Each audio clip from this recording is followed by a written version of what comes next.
지난주 했던 내용 또 잠깐 살펴보도록 하겠습니다. 지난주에 마태복음 마지막 부분을 우리가 말씀을 이렇게 나누는데요. 마태복음 27장, 28장 두 장 말씀입니다. 보내드린 문제 한번 보시고요. 첫 번째 보시면 대제사장들과 또 장로들이 예수님을 로마 법정에 이렇게 넘기게 될 때 예수님을 재판한 유대 총독은 누구인가요? 그때 역사 가운데 있었던 재판관이죠. 로마 사람이었던 본디오 빌라도가 그 당시에는 총독이었습니다. 원래는 이제 헤롯의 세 아들 중에 아켈라오가 그 땅을 다스리고 있었지만 중간에 악정을 행함으로 포악하게 백성을 대하다가 잘립니다. 그래서 이제 총독이 임명받아서 와 있었고, 그 당시에 예수님이 유대 지도자들에게 고발을 당해서 재판을 하게 된 거죠. 그래서 이제 죄의 명으로는 아무 죄가 없었음에도 불구하고 이 본디오 빌라도가 백성들의 그 밀란을 두려워해서 넘겨주게 됩니다. 그래서 이 로마 총독의 권한으로 사형을 언도하게 돼서 이게 어떻게 보면 요즘 말로 하면 비리죠, 비리. 불법으로 예수님을 처형한 사건이 이제 기록에 남게 된 겁니다. 그래서 죄 없이 사형수가 되었다 하는 게 역사의 기록입니다. 그래서 이 본디오 빌라도가 십자가에서 예수님을 죽게 했다는 게 역사의 고백이고 신앙 고백이 되어서 우리 사도신경에 이게 들어가죠. 그래서 주일마다 본디오 빌라도가 죽겠다 이렇게 늘 고백을 하잖아요. 이건 뭐 지울 수 없는 사실이 된 겁니다. 그래서 예수님을 재판했던 사람은 본디오 빌라도 로마 총독이었습니다. 두 번째, 예수님을 대제사장들에게 은 30을 받고 팔아넘긴 가룟 유다는 예수님이 정죄된 것을 보고 어떻게 하나요? 원래 가룟 유다의 의도는 이게 아니었죠. 예수님이 나라를 회복하는 지도자가 되었으면 좋겠다. 그래서 3년을 따라다닌 겁니다. 그래서 예루살렘까지 환영을 받으면서 입성을 했는데 예수님이 로마인에 의해서 또 유대 지도자에 의해서 사형수가 돼버린 걸 이제 목격하게 된 거죠. 원래는 예수님을 이렇게 넘겨주면 예수님이 그들을 이겨가지고 왕이 될 줄 알았다는 거예요. 능력 있는 분이니까. 근데 본인의 의도와는 전혀 관계없이 사형수로 죽게 되는 것을 보면서 죄책감을 느꼈다라고 성경은 기록하고 있고, 그걸 견디지 못해서 결국은 스스로 목매어 죽었다라고 성경은 기록하고 있고요. 그게 예언대로 되었다는 겁니다. 스스로 목매어 죽었다. 그래서 가룟 유다는 어떻게 보면 시대를 읽지 못했고 하나님의 마음을 알지 못했고 너무 조급했던 사람, 그런 정치인이라고 보시면 돼요. 요즘의 정치인하고 비슷하다고 보시면 됩니다.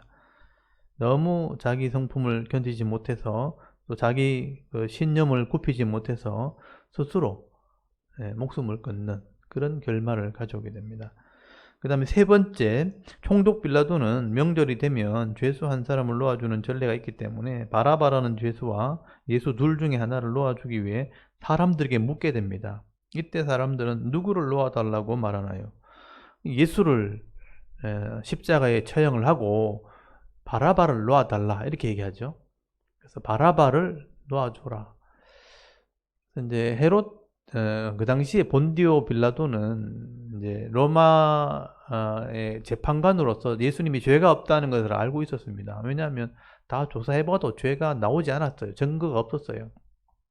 그래서 유대 지도자들이 시기해서 예수를 죽이려고 하는구나 하는 것까지 알고 있었다고 돼 있어요. 성경에 나오기 때문에. 그래서 어떻게든지 법적으로 살리려고 한 거죠. 유대 전통에 의해서 죄수를 풀어주는 이게 전례가 있기 때문에 그것을 통해서 놓아주려고 했는데 사람들이 민심이 그걸 이제 거절을 한 겁니다. 바라바를 놔달라. 방법이 없어진 거죠. 카드가 없어요. 그래서 어쩔 수 없이 이제 예수님을 내어주게 된 거죠. 그래서 이제 백성들이 왜 바라바를 놔달라 했나? 그건 이제 유대 지도자들의 어떤 계책이라고 봐야 됩니다. 거기 재판정에 들어갈 수 있는 인원이 그렇게 많지 않았어요. 그러니까 밖에는 많은 사람이 있었겠지만, 군중들이 있었겠지만, 이제 성 내에, 그 성 안에 안토니오 요새가 있고, 요새 안에 이 빌라도의 법정이 있었습니다. 그래서 그 안에는 그렇게 많은 사람이 들어갈 수 있는 곳이 아니죠. 그래서 한 100명에서 200명 정도가 그 안에 들어갈 수 있는 정도가 됩니다. 그 사람들에게 아마 뇌물을 주고 자기들이 원하는 대로 이렇게 소리 지르도록 하는, 요즘 말로 하면 이렇게 민주노총이나 이렇게 데모하시는 분들 있잖아요. 그런 사람들을 데리고 들어간 거예요. 그래서 고함 지르고 소리치고 막 이렇게 해서 이 법정에서 자기 뜻을 관철하기 위해서 막 소리 지르는 그런 모습으로 빌라도를 대했다는 거예요. 그래서 빌라도가 결국은 그것을 이기지 못했다고 되어 있습니다. 백성의 민심을 이기지 못해서 예수를 십자가에 넘겨주었다. 그렇게 성경은 기록하고 있습니다. 그래서 네 번째 질문에 보면 나오죠. 총독 빌라도는 재판관으로서, 재판장으로서 예수님에게 아무런 죄를 발견하지 못했기 때문에 예수를 놓아주려고 했습니다. 그러나 빌라도는 결국 예수님을 십자가에 못 박게 내어주게 됩니다. 빌라도는 왜 이런 결정을 했을까요? 성경을 이렇게 보시면 마태는 이 부분을 그렇게 자세히 기록하진 않아요. 27장 거기 23절이라고 되어 있잖아요. 27장 23절에 보면 거기 빌라도가 이르되 어찌 미냐 무슨 악한 일을 행하였느냐 그들이 더욱 소리질러 이르되 십자가에 못 박아야 하겠나이다. 소리를 지르면서 십자가에 예수를 못 박아야 된다고 소리를 질렀다고 되어 있죠. 근데 이것만 가지고 빌라도가 내어주지 않아요. 소리 지른다고 다 죄 없는 사람을 죽일 수는 없잖아요. 그래서 위협을 하게 되는데 제가 두 군데만 더 찾아볼게요. 누가복음 거기 써난 대로 23장 23절 한번 펴보십시오. 누가복음 23장 23절. 지난주에는 이런 부분을 자세히 좀 안 살펴서 제가 조금 더 살펴봅니다. 23장 23절에 보면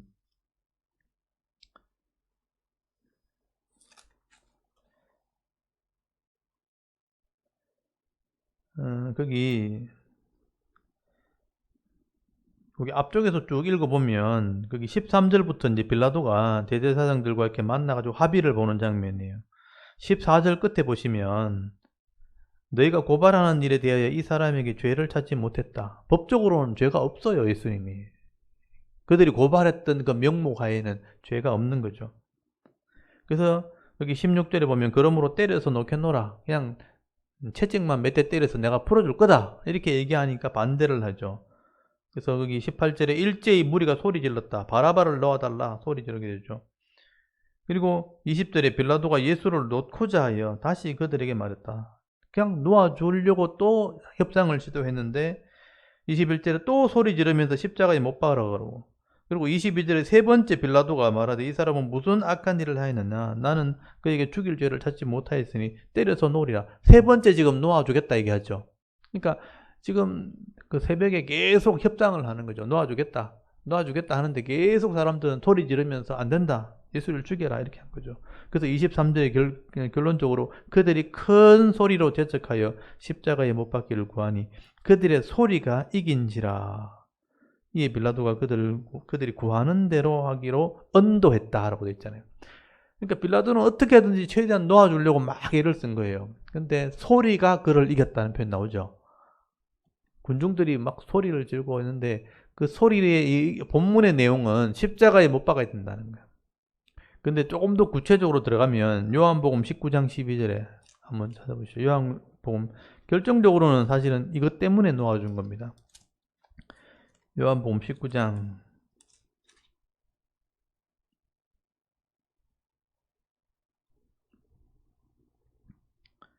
12절인데요. 거기도 앞에 보시면 10절부터 한번 보십시오. 10절 보면 앞에 똑같은 내용이 나옵니다.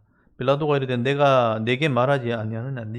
내가 너를 놓을 권한도 있고 십자가에 못 박을 권한도 있는 줄 알지 못하느냐. 예수께서 대답하시되 위에서 주시지 아니하였더라면 나를 해할 권한이 없었으리니 그러므로 나를 네게 넘겨준 자의 죄는 더 크다 하시니라. 이러므로 빌라도가 예수를 놓으려고 힘썼으나 나를 네게 넘겨준 자의 죄는 더 크다. 그래서 이제 이 빌라도는 죄가 없는 것도 알고 있었고 예수님 죽게 하는 것도 잘못이라는 걸 알고 있었기 때문에 어떻게든 놓아주려 했어요. 근데 유대인들이요 소리를 지르는데 어떻게 지렀나? 이 사람을 놓으면 가이사의 충신이 아닙니다. 물론 자기를 왕이라 하는 자는 가이사를 반역한 것입니다. 이걸로 위협을 한 거죠. 협박을 한 겁니다. 그러니까 로마 법에 의하면 사형수는 죽여야 되는데 당신이 놓아주면 가이사의 명령을 거역한 거 되는 겁니다. 이렇게 막 협박을 한 거예요. 근데 이게 만약에 로마의 소문이 나버리면요, 이 빌라도는 굉장히 난처하게 되는 겁니다. 그 유대 정치인들이 이렇게 빌라도를 협박한 거죠. 가이사에 충성하지 않았다. 로마의 죄수를 풀어줬다. 이런 소문을 내겠다는 거예요. 이게 굉장히 위협적인 거죠.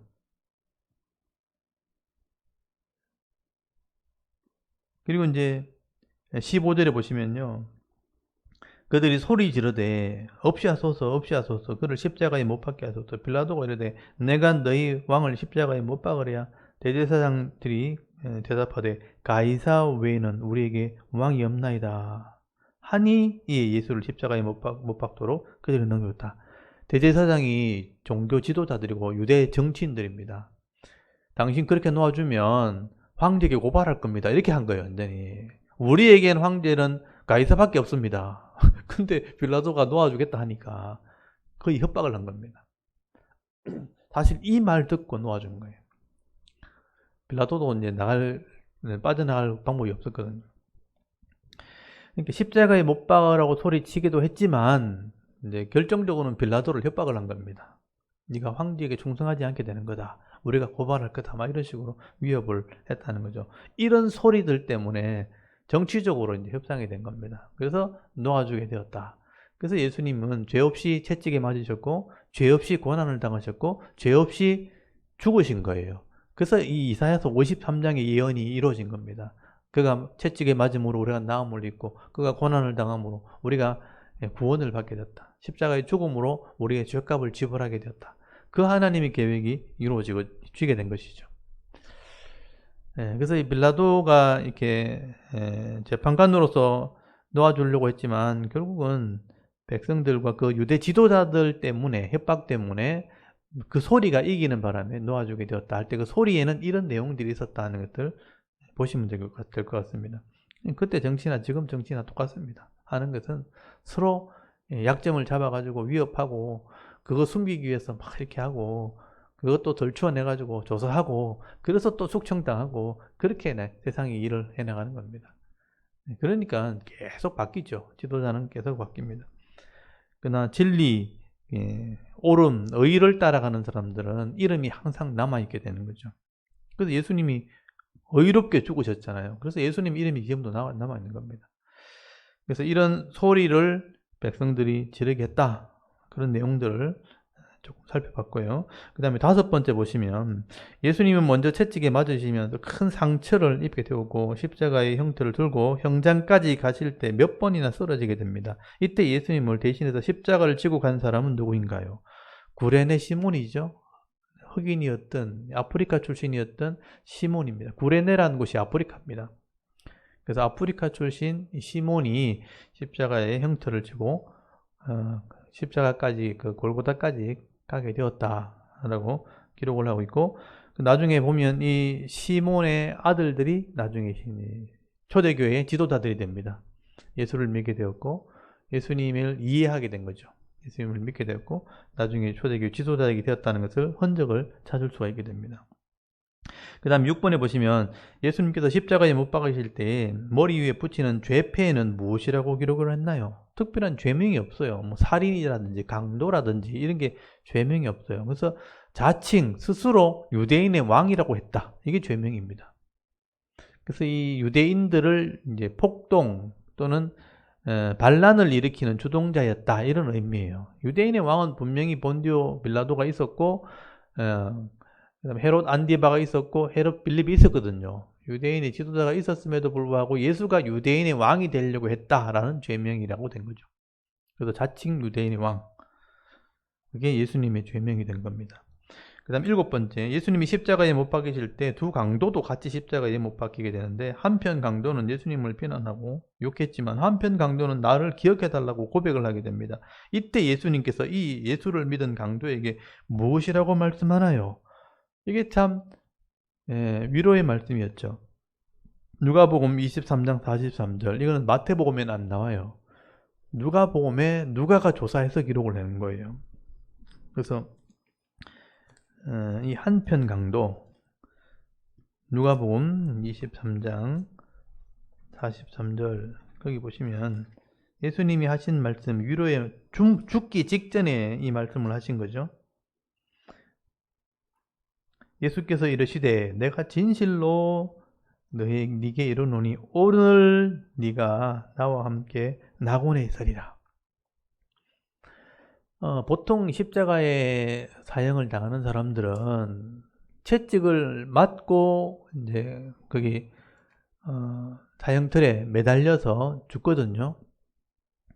그래서 이제 채찍을 맞지 않고 사형수로 못을 박힐 경우도 있는데, 손이나 손목이나 이 손에 이렇게 못을 박고 발레 때 못을 박고 나무에 달리면 큰 상처를 입었을 때 피를 흐르게 되죠. 피가 흐르니까 이제 쇼크로 나중에 죽게 되기도 하고, 또 손과 양쪽 손에 못을 박게 되어지면 이 체중을 이 몸이 견디지를 못합니다.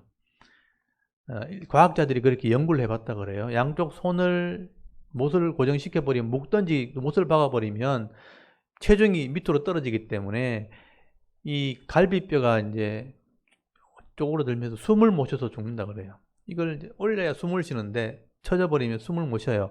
나중에 기도가 막혀서 죽는다 그래요. 그래서 십자가에 있는 동안 오래 사는 사람들은 이틀씩 3일씩 살아가는 사람도 있어요.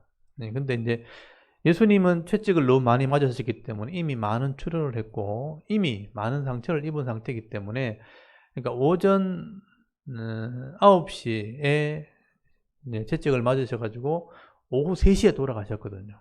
그러니까 빠른 시간에 돌아가신 거죠. 그리고 이 로마 군병들이 사형을 집행하는 사람들이 이 시신이 죽었는 것을 확인하기 위해서 내릴 때 보통 뼈를 꺾어버려요. 다리를 부순다든지 갈비뼈를 부순다든지 뼈를 꺾어서 죽는 걸 확인을 해요. 살아있으면 소리 지르든지 움직이는데 할 것 아니에요. 그래서 이 사람이 죽었는지 확인하기 위해서 망치를 가지고 뼈를 부러뜨립니다. 어차피 장례를 치러야 되기 때문에. 그래서 확인을 하거든요. 근데 예수님은 예언되어 있기를 뼈를 부러뜨리지 않는다고 예언이 되어 있어요. 그래서 이제 로마의 군사들이 예수님이 허리를 창으로 찌릅니다.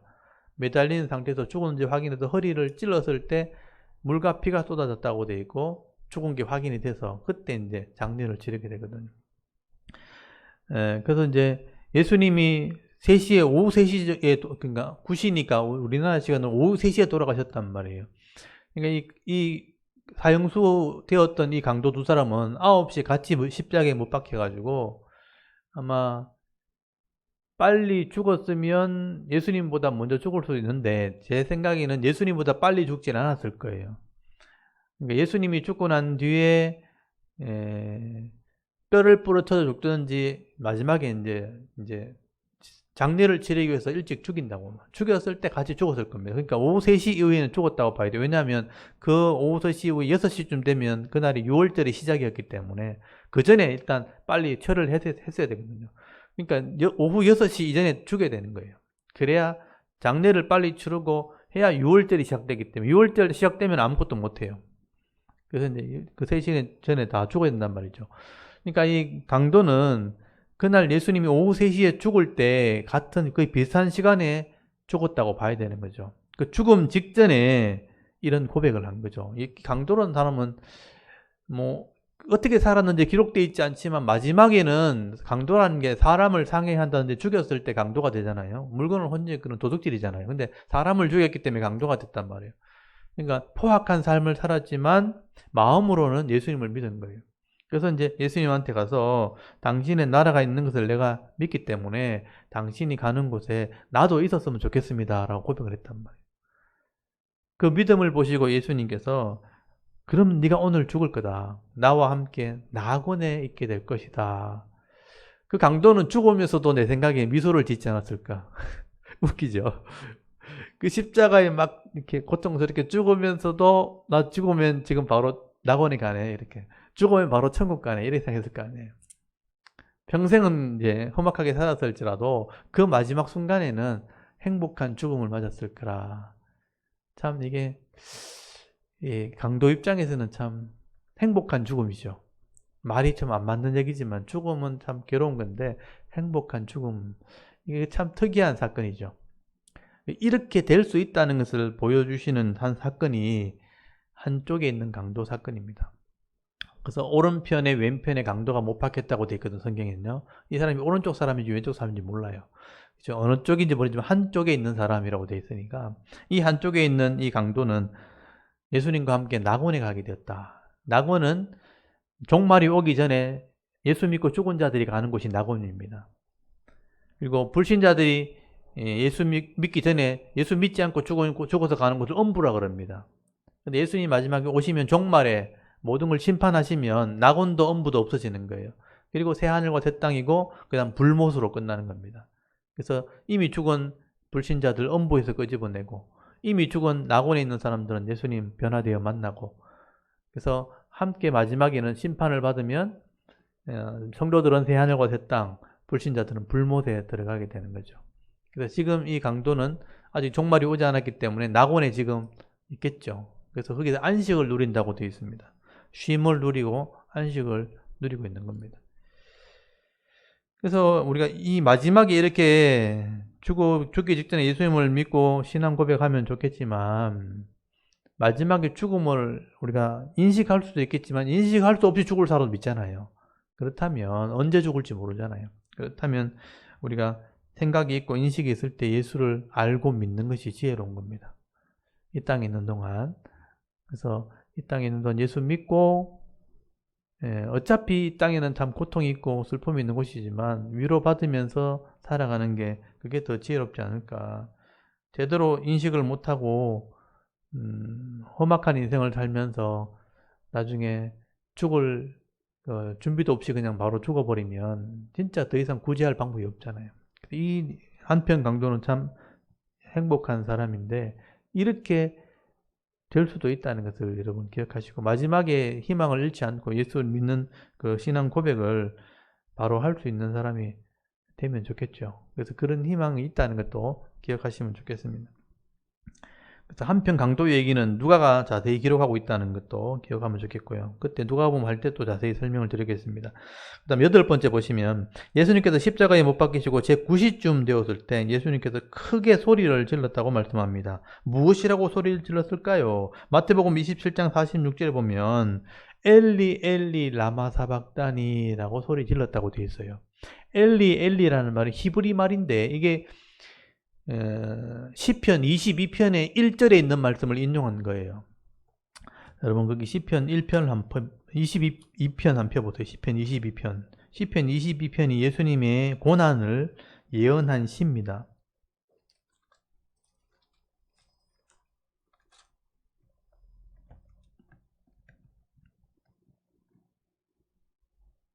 시편 22편 1절을 보시면 그게 1절 내용이 어떻게 나옵니까? 내 하나님이여 내 하나님이여 어찌하여 나를 버리셨나이까 라고 돼 있죠. 이걸 히브리어로 그대로 발음하면 엘리 엘리 라마 사박단이에요. 이 말씀을 그대로 인용했다는 거예요, 예수님이. 그러니까 하나님께 버림받는 게 죄인들이 버림받는 거거든요. 그러니까 예수님이 버림받을 이유가 없죠. 왜냐하면 죄 없이 죽으셨으니까. 우리를 위해 대신 버림을 받았다는 뜻입니다. 그래서 나무에 달렸잖아요. 이게 구약의 율법에 보면 나무에 달린 자는 저주를 받는다 그랬죠. 왜 저주냐면 하늘에 속한 것도 아니고 땅에 속한 것도 아니라는 뜻이에요. 하늘에도 버림받고 땅에서도 버림받았으니까 공중에 달려있는 거예요. 이게 이제 저주를 상징하는 죽음을 의미하는 거예요. 그때 예수님께서 십자가에 공중에 이렇게 달린 거나 나무에 공중에 달렸잖아요. 하나님께 버림받고 땅에서도 버림받는 그런 처지를 설명한 거죠. 엘리 엘리 라마 사박다니 왜 나를 버리셨나이까 하고 마지막 죽음을 맞이했다는 거죠. 그래서 버림받음을 상징하는 거죠. 우리를 위해 대신 버림받으셨다. 그게 큰 소리로 소리 질렀던 내용이죠. 그 다음에 9번에 보시면 예수님께서 마지막 십자가 사명을 딱 감당하시고 난 뒤에 영원히 떠나실 때 또 큰 소리를 한번 소리 지르시고 돌아가셨다고 말씀을 합니다. 이것은 이제 요한복음에 기록되어 있어요. 요한이 이건 자세히 기록되어 있는데 요한복음 19장 30절에 보시면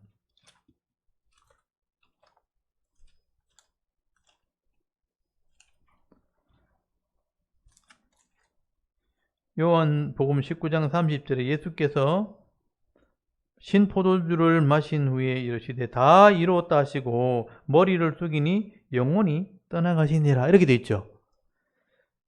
여러분 마태복음 지난번에 배울 때 27장 그 마지막 예수님 죽으시는 장면을 보시면요. 27장 50절 보시면 예수께서 다시 크게 소리 지르시고 영혼이 떠나시니라 이렇게 되어 있죠. 요한복음에도 예수님께서 영혼이 떠나셨다고 되어 있고 여기도 영혼이 떠나셨다고 되어 있죠. 죽으셨다는 걸 말씀하는 거죠. 그러니까 이 마태복음에는 그냥 크게 소리를 질렀다만 되어 있고 요한복음에는 다 이루었다라고 되어 있죠. 예수님이 사명 감당하셨다는 겁니다. 사명 감당하셨다고 말씀하신 거예요. 이 죄의 값을 지불하는 사명을 감당하신 거죠. 그래서 사형수가 사형 집행을 당해서 생명이 딱 끊어지는 순간 영혼이 딱 떠나서 의사가 딱 검진해서 이 사람 사망 진단을 딱 내리면요. 모든 죄는 소멸되는 거예요. 그 사람이 지은 모든 죄는 소멸, 없어지는 겁니다. 법적으로 없어지는 거예요. 그래서 예수님께서 이렇게 영혼이 딱 떠나셨다. 죽는 순간에 예수님이 대신 지신 십자가의 모든 죄는 소멸되는 겁니다. 죄가 없어지는 거죠. 그게 법적인 관계예요. 하나님의 법도 그렇고 세상의 법도 그렇고 예수님이 생명을 딱 이렇게 끊어지는 순간에 예수님께서 지신 모든 죄는 소멸되는 거죠. 그걸 이루신 거죠. 다 이루었다. 그때 죄의 권세로 우리를 죽일 수 있는 권한이 마귀에게 있었는데 마귀가 권한이 없어진 거죠. 마귀는 죄 때문에 우리를 지옥에 끌고 가려고 하는 건데 그 죄가 소멸돼 버렸으니까 우리는 지옥에 끌고 갈 방법이 없는 거예요. 그래서 죄 문제가 해결됐으니 사단의 권세는 없어진 겁니다. 그거를 성경은 뱀의 머리를 상하겠다. 사단의 권세를 깨뜨렸다. 죽음의 권세를 깨뜨렸다. 그렇게 얘기하는 거예요. 그리고 예수님이 무덤에 들어가셨죠. 그리고 완벽하게 3일 동안 죽으셨다는 걸 증명한 거죠. 3일이라는 기간은 완벽하게 죽었다는 걸 증명하는 거예요. 그리고 3일 뒤에 생명으로 다시 살아나셨잖아요. 그 생명은 앞에 죄가 어떻게 할 수 있는 게 아니죠. 왜냐하면 이미 죄는 사해졌고 계산이 끝났기 때문에 일사부재리 이거는 법적으로 그 생명은 다시 죄를 물을 수 없어요. 그래서 그게 영생으로 가는 생명이 되는 겁니다. 그래서 예수님이 생명은 부활의 생명이고 영생의 생명이다라고 법적으로 얘기할 수 있는 거죠. 그래서 예수님께서 다 이루었다는 이 선포는 하나님의 계획이 이루어진 겁니다. 역사상으로 창세기 3장 15절에 여자의 후손이 오면 뱀의 머리를 상하게 할 거라는 그 계획이 이루어진 거예요. 그게 역사적인 순간이기 때문에 예수님께서 역사의 기록에 남긴 거죠. 내가 이것을 다 이루었다 하고 선언하신 겁니다. 그래서 이게 굉장히 중요하다고 그랬죠. 그래서 요한계시록에 내가 다 이루었다 3번 나온다고 그랬죠. 그 사탄을 멸했을 때 됐다. 그리고 마지막에 다 심판했을 때 다 이뤘다 이렇게 됐거든요. 3번이 나온다는 걸 이게 다 요한이 기록한 겁니다. 요한이 3번 이렇게 기록한다는 거 기억하시면 좋겠고요. 그 다음에 9번에 보시면요. 예수님께서 10번이죠. 10번에 보시면 예수님께서 십자가에 돌아가신 날은 6월절 안식일 예비일 오후 3시였습니다. 이 날은 오늘날 달력으로 무슨 요일일까요? 수요일이죠. 수요일.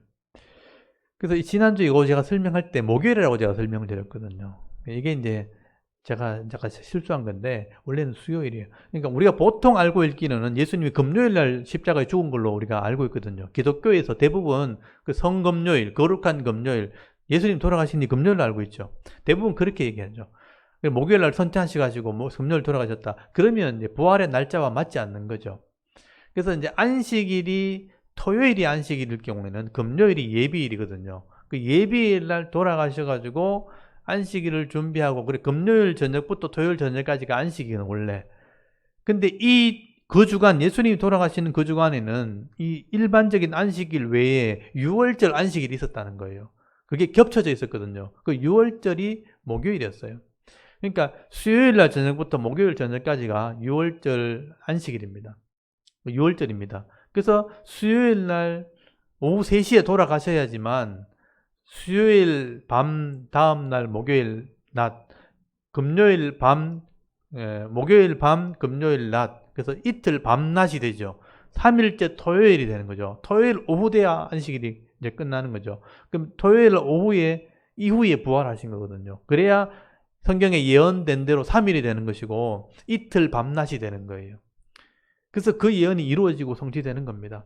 그래서 우리는 일반적인 토요일 안식일만 계산하다 보니까 금요일 오후 돌아가시니까 다음날 주일 새벽에 부활하시면 이게 3일이 안 맞는 거예요. 근데 그걸 3일이라고 계속 믿고 있었던 거죠. 계산이 분명히 안 맞는데. 그래서 원래는 수요일이죠. 그래서 제가 PPT를 준비해 놨는데 우리 김천한 집사님이 질문하셔가지고 제가 보내드렸죠. 그림 제가 좀 확인하셨죠. 그래서 PPT 우리를 한번 띄워주시면 좋겠는데 조금 이따 그러면 제가 보여드릴게요. 지금 방송실에 아무도 없어가지고 PPT 한번 보여드리겠습니다.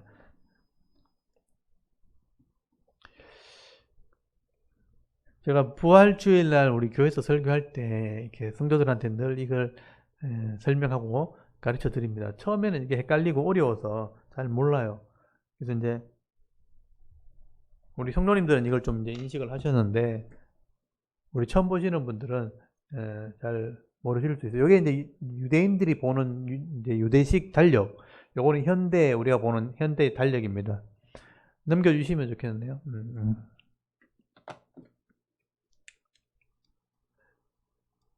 네, 여기 보시면 밤낮, 요게 이제 유대인이 날짜를 계산하는 방법이거든요. 근데 6월절이 언제냐면 여기가 6월절이죠, 6월절. 그리고 일반 안식일은 여기죠. 토요일. 우리가 알고 있는 우리 달력으로 따지면 토요일. 그리고 목요일 날이 6월절이에요. 우리식으로 달력을 따지면. 그래서 수요일 날 수요일 날 오후에 3시에 돌아가셔야 맞는 거죠. 그래서 이제 수요일 새벽에 재판을 받으셨고 수요일 3시에 여기 보면 6월절 안식일 전날 오후 3시에 돌아가시는 거죠. 여기 십자가 있는 이날. 이게 우리나라 따지면 수요일 저녁에 돌아가셨죠. 그래서 밤낮, 목요일 밤낮, 이틀 밤낮이죠. 토요일까지 하면 3일째가 되는 거죠. 그래서 이틀 밤낮 3일째. 그게 예언되어 있는 내용이죠. 요나서에 보면 이틀 밤낮 그리고 3일째. 그러면 토요일 6시가 되면 이제 이 안식일이 끝나는 거예요. 그러면 3일 밤낮이 지나간 거예요. 그리고 토요일 오후 6시 이후에 예수님이 부활하신 거예요. 새로 살아나셨는데 아무도 확인을 안 하고 다음날 주일날 새벽에 안식일 지나고 나서 밤에 갈 수는 없으니까 새벽에 향품을 바르러 여인들이 갔다가 빈 무덤을 발견했다는 건 뭐냐? 이미 부활하신 거예요. 새벽에 부활하신 게 아니고 이미 부활하셔 있었어요. 근데 가보니까 빈 무덤이 있는 거죠. 그걸 빈 무덤을 발견한 게 다음날 새벽이었을 거예요. 그러니까 여인들이 새벽에 갔기 때문에 새벽에 발견했을 뿐이죠. 빈 무덤을 발견한 거죠. 그리고 예수님 찾다가 동산지기 그 천사를 만나가지고 예수님 찾는다 하니까 부활하셨다. 갈릴리 가실 거다. 그래서 나가다가 이제 예수님 만나가지고 너희 갈릴리 가서 제자들에게 내가 부활했다고 전해라. 그래서 이 마리아와 여인들이 예수님 부활을 알리게 된 거고 제자들이 실제 빈 무덤을 확인하러 갔죠. 그래서 요한과 베드로가 그 새벽에 무덤을 확인하러 갔었어요. 근데 예수님 만나지 못했죠. 그래서 숨어있는 곳으로 왔을 때 예수님이 나타나셔서 내가 부활했다 하는 것을 보여주신 거예요. 그래서 이제 이틀 밤낮 3일인 것을 이렇게 우리가 성경대로 믿고 확인하려면 수요일 날 오후에 예수님 돌아가신 거예요. 이걸 정확하게 알아야 됩니다. 근데 이렇게 지금 가르치는 교회도 있는데 이걸 이제 아직 인식하지 못하고 금요일날 돌아가셨다고 그냥 막연하게 계산도 안 해보고 이렇게 계속 그렇게 주장하고 있는 거죠. 그래서 이제 이거는 뭐 밝혀보면 충분히 이해할 수 있고 알 수 있는 것이니까 여러분이 알고 믿는 게 더 좋겠다. 그래서 막연하게 그렇게 생각하지 마시고 이건 예언된 대로 실제로 성취됐고 성취된 것을 믿는 것은 바른 신앙이 될 수 있는 겁니다. 그래서 수요일 날 저녁에 예수님이 돌아가신 게 확인된다 하는 것을 여기 보시면 좋겠어요. 충분히 이해되시죠? 이해되십니까? 예, 이걸 이제 항상 기억하십시오. 수요일 날 저녁에 예수님 돌아가셨다, 오후에 돌아가셨다 하는 것을 아시면 좋겠습니다. 지난주 이걸 이제 명확하게 설명을 못 드려가지고 다시 저 설명을 드렸고요. 그 다음에 11번째, 예수님의 장례를 치러준 사람은 누구인가요? 아리마대 부자 요셉이죠. 이것도 이사야 53장에 예언되어 있습니다. 지난주 제가 이걸 못 찾아봤는데 이사야 53장을 한번 찾아보십시오. 이사야서에 보면 예수님이 십자가에 죽으실 것을 이미 예언해 놓으셨고, 그 무덤에 장사를 지를 것도 이미 예언하신 거죠.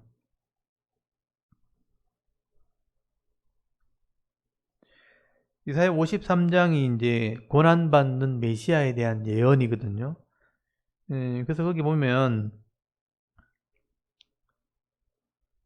거기 53장 5절에 보면 그가 찔림은 우리의 허물 때문이요 그가 상함은 우리의 죄악 때문이요 그가 징계를 받음으로 우리가 평안을 누리고 그가 채찍에 맞음으로 우리가 나음을 받았도다. 여기 보면은 징계도 나오고 상함도 나오고 찔림도 나오고 채찍도 나오죠. 그래서 예수님이 채찍을 맞으신 거예요. 찔림은 마지막에 죽음을 확인하기 위해서 창에 찔렸거든요. 이게 다 예언된 대로 죽으셨고, 그 다음에 거기 9절 보시면요. 그는 강포를 행하지 아니하였고 그의 입에 거짓이 없었으나 그의 무덤이 악인들과 함께 있었으며 그가 죽은 후에 부자와 함께 있었도다라고 돼 있죠. 부자와 함께 있었다. 그 죽음 이후에 부자와 함께 있었다는 건 부자의 집에 장례 된다는 뜻이거든요. 그래서 마태복음 27장 거기 57절에 보시면 아리마대의 부자 요셉이라고 돼 있어요. 부자 요셉이라고 나와요. 이 요셉이 유대 공회원 중에 한 사람이죠. 근데 이 예수님을 믿게 되었고, 나중에 요한복음에 보면 이 아리마대 요셉이 예수님 믿는 장면이 나옵니다. 그래서 이 사람이 무덤에 예수님을 장례하게 되었다라고 성경에 나오죠. 그래서 예언된 대로 부자의 무덤에 장례가 되었다 하는 것도 우리가 확인할 수 있고요. 그 다음에 12번 넘어가서 예수님께서 3일 후에 부활하셨을 때 유대인 장로들은 이 사실을 숨기기 위해 군사들에게 돈을 주면서 어떤 거짓말을 명령을 하게 되죠. 제자들이 시신을 훔쳐갔다고 해라 라고 거짓 증언을 지키죠. 돈을 주고 시켰다고 되어 있습니다. 많은 돈을 주고 거짓말을 퍼뜨렸다. 그 지키던 군인들에게 이렇게 기록이 돼 있죠. 그래서 이것 때문에 이제 지금도 유대인들이 이런 소문을 믿고 있죠. 예수님의 제자들이 훔쳐간 거지 부활한 거 아니다 라고 주장하는 사람도 지금도 있습니다. 도적설이라 그러는데, 그래서 이것 때문에 그런 소문들이 생겼다 하는 것도 알 수 있고요. 그 다음에 13번에 보시면 예수님이 부활하셨을 때 예수님의 부활을 제일 먼저 목격한 사람은 누구인가요? 막달라 마리아죠. 막달라 마리아. 그래서 요한복음 20장 16절에 보면 나옵니다. 마태복음에는 여인들이라고 돼 있어요. 여인들이라고 돼 있는데 실제로 이제 막달라 마리아가 요한복음에 보면 나옵니다. 부자예요, 이 사람은. 7귀신 들렸다가 나은 사람입니다. 그래서 예수님의 후원자였고 예수님의 재정 후원을 했던 사람입니다, 이 사람이. 그래서 이제 여인들과 함께 예수님을 따르고 다니다가 예수님 죽으심을 목격하고 향유를 바르기 위해서 새벽에 갔다가 예수님의 부활을 목격하고 만나죠. 그리고 제자들에게 이 부활의 소식을 처음 알린 사람이 막달라 마리아입니다. 그러니까 이 사람도 어떻게 보면 하나의 증인이죠. 예수님이 부활했다는 것을 처음으로 받고 제자들에게 소식을 알린 사람이에요. 그러니까 이 땅에 있는 사람 중에 예수님 부활을 제일 먼저 본 사람은 막달라 마리아입니다. 그러니까 의미가 있는 거죠. 7귀신 걸렸다가 나은 사람이니까, 은혜를 입었던 사람이니까 평생 예수님을 섬겼던 사람 중에 한 사람입니다. 이 사람이 예수님의 부활을 처음 알린 사람이다. 그 다음에 14번에 보시면 예수님께서 제자들에게 마지막 지상 명령을 하실 때 모든 민족을 제자로 삼고 세례를 주고 무엇을 가르쳐 지키게 하라라고 명령하나요? 마태복음 28장 20절 제일 마지막에 기록된 말인데요. 지난주에는 이 부분을 제가 자세히 설명을 못 드렸어요. 예수님이 성천하시기 전에 제자들에게 마지막으로 명령한 것 중에 마태가 기억한 것은 이거예요. 모든 족속, 모든 민족에게 세례를 베풀라. 세례를 주고 제자를 삼아라. 그리고 내가 너에게 분부한 모든 것을 가르쳐 지키게 하라. 여기 마태복음의 제일 마지막 절이죠. 내가 너에게 분부한 모든 것을 가르쳐 지키게 하라. 그래서 내가 세상 끝날까지 항상 너희와 함께 있으리라. 임마누엘에 대한 약속이죠. 결국 이 교회의 사명이 뭐냐 하면요. 예수님이 분부한 것을 가르쳐 지키게 하는 겁니다. 그러니까 예수님이 너희에게 분부한 것이라 그랬으니까 너희에게 분부한 게 뭐겠어요? 3년 동안 가르친 내용이죠. 예수님이 3년 동안 가르친 내용은 레위기 율법입니다. 레위기 율법을 어떻게 시행할 건가 해석을 하고 그것을 가르친 거죠. 그래서 영혼이 구원받고 육신이 회복되는, 가르치고 전파하고 회복되는 사역이거든요. 그 사역 감당해라. 그게 교회가 해야 될 일이고 성도가 해야 될 일이죠. 그러니까 너희에게 분부한 것이니까 이걸 배우는 것이 교회입니다. 우리가 어떻게 살아라는 얘기인가? 어떻게 이 땅을 우리가 말씀대로 살아라는 것을 배우게 되는 거죠. 그걸 해석하고 가르치는 것이 교회이니까 그걸 배워서 그것을 가르치고 지키기까지 하는 거. 지키게 하는 게 사실은 신앙이죠. 그래서 이게 예수님 마지막 명령이다. 유언이다. 보통 그렇게 얘기합니다. 그래서 교회가 이 사명을 감당해야 된다. 이 사명 감당하면 하나님이 함께 하신다. 예수님께서 함께 하신다. 약속이 돼 있으니까. 여러분 이 사명 감당하면 되는 거죠. 여러분 각자의 몫으로, 목사는 목사대로, 성도는 성도대로 내가 배운 것을 가르치고 지키게 하고 내 자녀들에게 또 내 이웃들에게 내 동료들에게 가르치고 지키게 하고 그러면 예수님께서 함께 하시겠다. 세상 끝날 거 아니니까 내 죽을 때까지 그런 의미가 되겠죠. 그거 감당하다가 내가 사명에 다하면 하늘나라로 가면 되는 거죠. 각자의 삶에서 그런 역할을 감당하면 되는 것입니다. 이게 우리의 사명이다. 이게 예수님께서 제자들에게 주신 마지막 명령이다. 그 지상 명령 보통 그렇게 얘기합니다. 그래서 이제 어떤 사람은 이것을 이제 제자 삼으라 그랬다. 그래서 우리 교회는 제자 삼는 교회, 뭐 이렇게 하는 교회도 있고, 세례 베풀라 그랬다. 우리는 세례 주는 것, 침례교가 보통 그렇죠. 세례 주는 게 목적이다. 저 같으면 가르쳐 지키게 하는 것, 가르치고 지키게 하는 게 목적이다. 다 해야 된다. 제자 삼고 세례 주고 가르쳐 지키게 하고, 그래서 이렇게 다 하나하나 하는 게 우리 교회 사명이라고 보시면 되죠.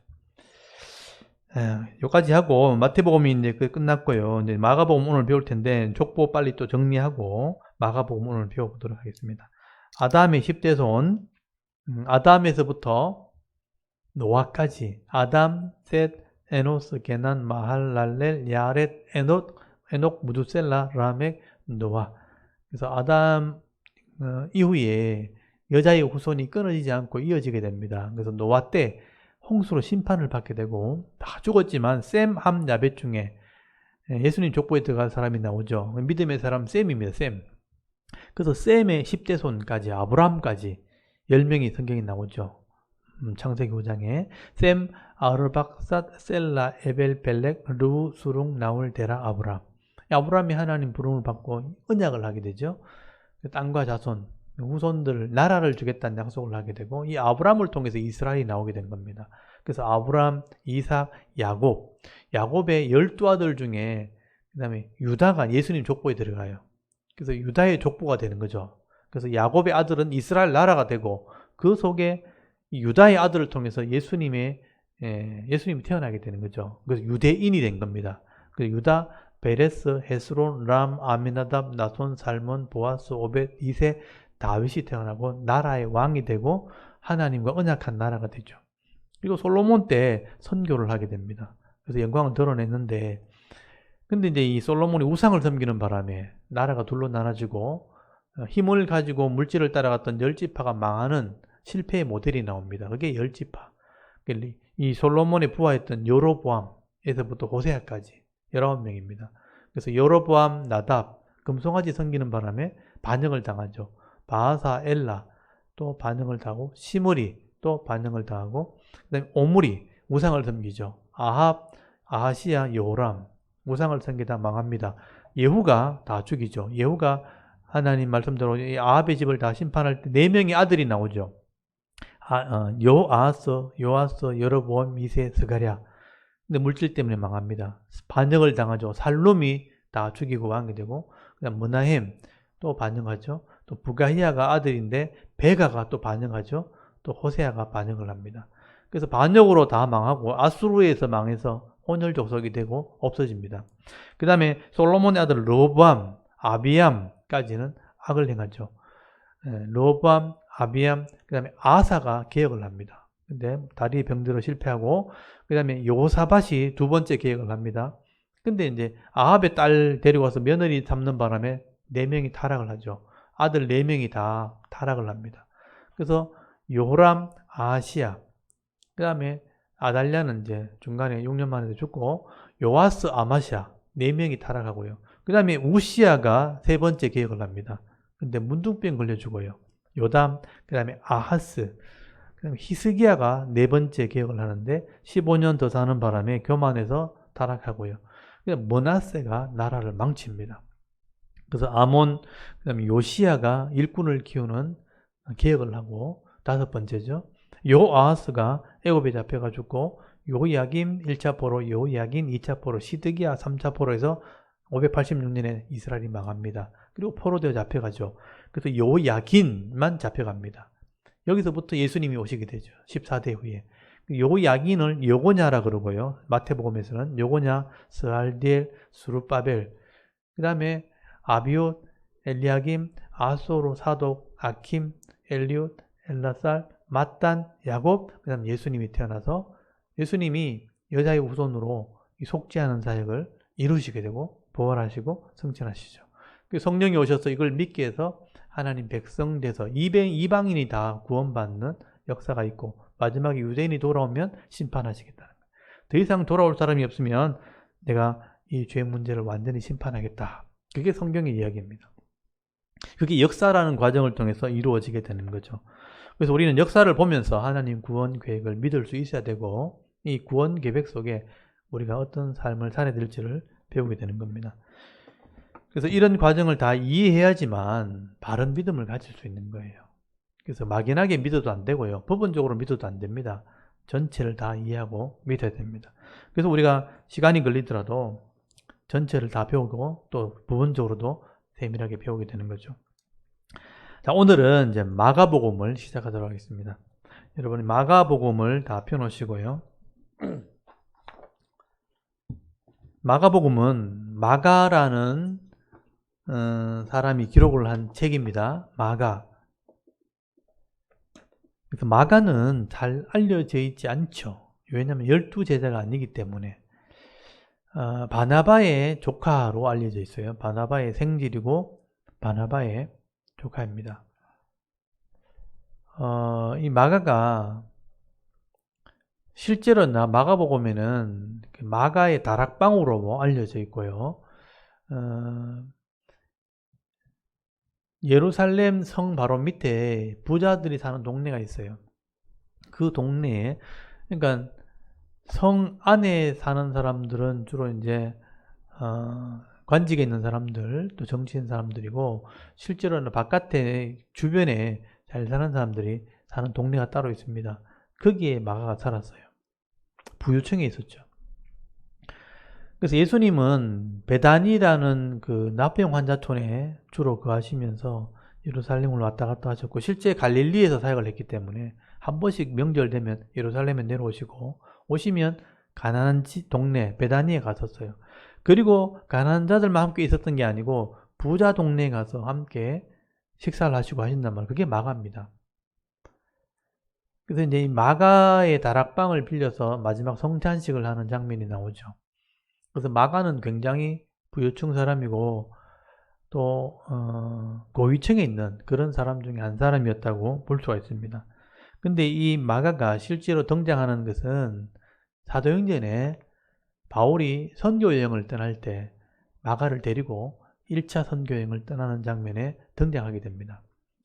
그 전에는 이제 예수님 믿은 것으로 예수님을 믿었기 때문에 자기 집을 내줄 수 있었겠죠. 아가의 다락방, 사실 뭐 다락방이라고 하지만 실제로는 엄청난 큰 거실입니다. 거실. 아마 우리 예배당 한 2배 이상 큰 거실이에요. 굉장히 큽니다.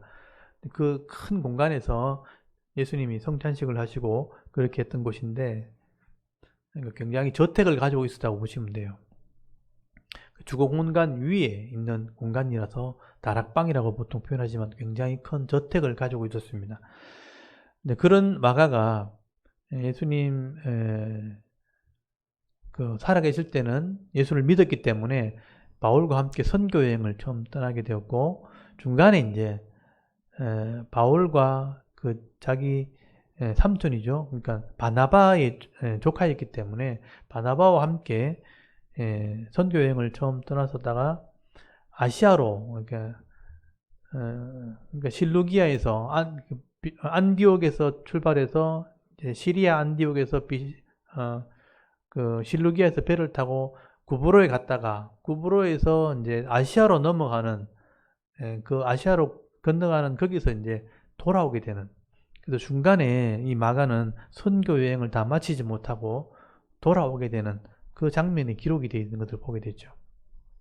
그래서 이제 이 마가도 여러 가지 이제 설이 있는데, 바울하고 신앙이 맞지 않아서 다퉜다고 하는 거죠. 마가는 좀 유대인 편에 있는 신앙을 가지고 있었고, 바울은 이방인을 복음을 전하는 이방인의 사도의 신앙을 가지고 있었다는 거죠. 그래서 오직 믿음으로 구원을 얻는다. 그래서 이방인을 전도할 때 예수 믿고 구원받게 하는, 믿음으로 구원받겠다면, 이 마가는 유대의 율법을 중요하게 여기는 할례당이죠, 할례당. 그래서 예수도 믿어야 되겠지만 유대 율법도 우리가 순종해야 된다. 그래서 그 신앙이 좀 달랐다는 거죠. 그래서 이제 바울과 이 할례당은 늘 다툼이 있었습니다.